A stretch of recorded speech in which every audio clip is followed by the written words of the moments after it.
Bismillahirrahmanirrahim. Alhamdulillahi rabbil alamin.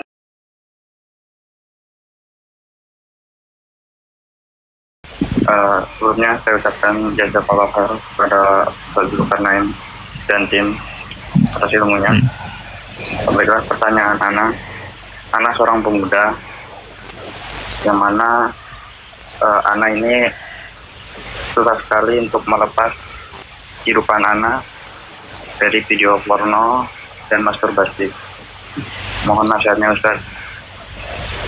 10 hari saja Ana tanpa dua hal tersebut, pikiran Ana sangat kacau dan Ana sering berpikiran kotor dan negatif.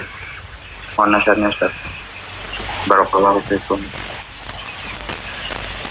Ya, pertama, pertanyaan ini itu menunjukkan sebuah etiket yang baik untuk memperbaiki diri, dan orang-orang yang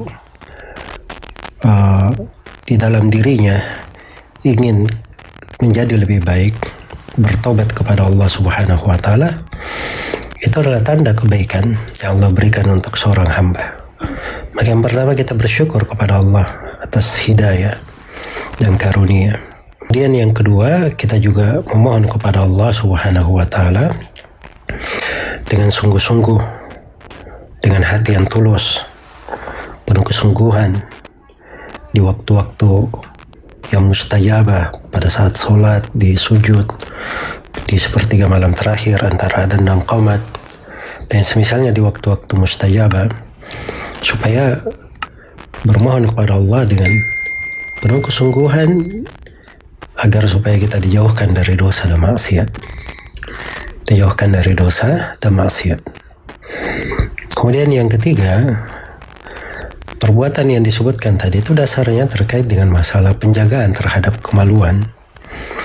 Dan penjagaan terhadap kemaluan itu yang paling sempurnanya untuk seorang hamba adalah dengan dia menikah. Karena itu diriwayatkan oleh Al-Bukhari dan Muslim dari Abdullah bin Mas'ud radhiyallahu anhu, Rasulullah sallallahu alaihi wasallam bersabda, "Ya ma'syar asy-syabab, man istata'a minkum al-ba'a falyatazawwaj, fa innahu aghaddu lil-basari wa ahsanu lil-farj." Wahai sekalian anak muda, siapa di antara kalian yang mampu untuk menikah, hendaknya dia menikah. Sebab menikah itu lebih menundukkan pandangan dan lebih menjaga kemaluan. Kalau dia belum mampu menikah, kelanjutan hadits, "Faman lam yastati' fa 'alaihi bis-shaum, fa innahu lahu wija'." Siapa yang belum mampu untuk menikah, hendaknya dia berpuasa. Sebab puasa itu adalah pemutus syahwatnya. Ya, nah itu obat yang kedua. Kalau dia belum mampu menikah, dia berpuasa. Kalau misalnya syahwatnya itu sangat berat, menguasai dirinya, maka dia berpuasa setiap hari, gak ada masalah. Itu bentuk dari mengobati. Ya, kalau dia ingin lebih dari itu, boleh dia berpuasa menyambung sampai sahur. Jadi berbuka di waktu maghrib, setelah itu dia tahan lagi sampai sahur. Di waktu sahur baru dia makan sahur, setelah itu dia puasa. Ini dalam rangka mengobati itu nggak ada masalah. Iya.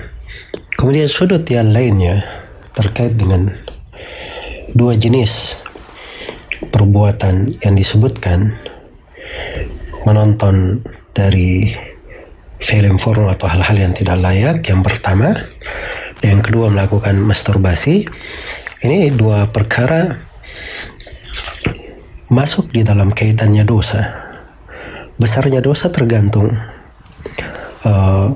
sekadar bagaimana dia memandang dua dosa itu. Iya, walaupun masturbasi itu lebih besar dosanya sebab dia masuk di dalam kategori seperti zina dan yang semisal dengannya. Karena itu di dalam Al-Quran dikatakan terkait dengan sifat orang-orang yang beriman, walladzina hum li furujihim hafizun illa ala azwajihim aw ma malakat aymanuhum fa innahum ghairu malumin. Orang-orang yang beriman itu adalah orang yang menjaga dirinya ya menjaga kemaluannya kecuali terhadap istri dan anak-anaknya, terhadap istri dan budak-budaknya.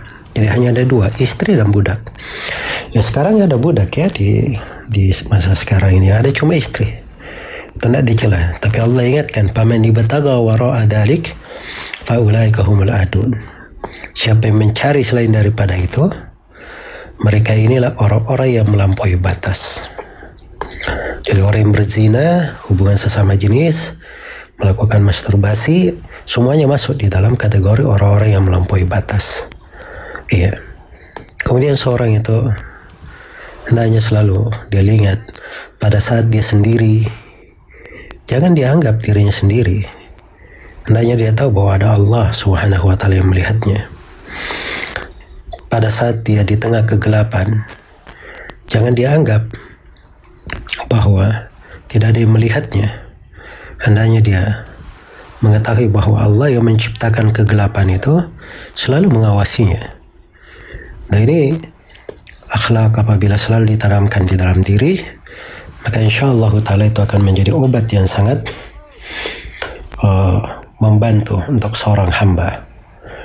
Kemudian yang ketiga, hendaknya seorang itu menyibukkan dirinya dengan mempelajari ilmu agama, menghafalkan Al-Quran, menghafalkan hadits-hadits Rasulullah Sallallahu Alaihi Wasallam. Sebab asalnya dua kegiatan itu berasal dari orang yang tidak bisa mengontrol pikirannya dan syahwatnya. Dan mengontrol pikiran dan syahwat itu dengan dia ada rutinitas yang dia dahulukan. Dia selalu rindu dengan rutinitas tersebut, gembira dengannya. Itulah dengan menghafal Al-Quran dan menghafal hadits-hadits Rasulullah, mempelajari ilmu agama. Kemudian yang keempat, dia hindari segala sebab yang bisa menyebabkan dia jatuh di dalam dosa. Dia putus layanan internetnya, jangan dia pegang HP. Ya.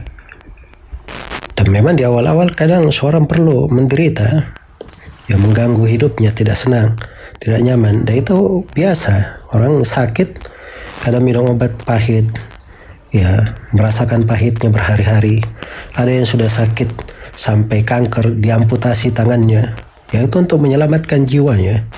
Dalam mengobati memang ada hal-hal yang harus kita tanggung, kita mengambil resiko, kita bersabar di dalam hal tersebut. Dan yang terakhir, hendaknya mencari kawan-kawan duduk yang baik, orang-orang yang salih, yang bisa menasihatinya, dia berada di sekitarnya, tidak banyak dia sendiri.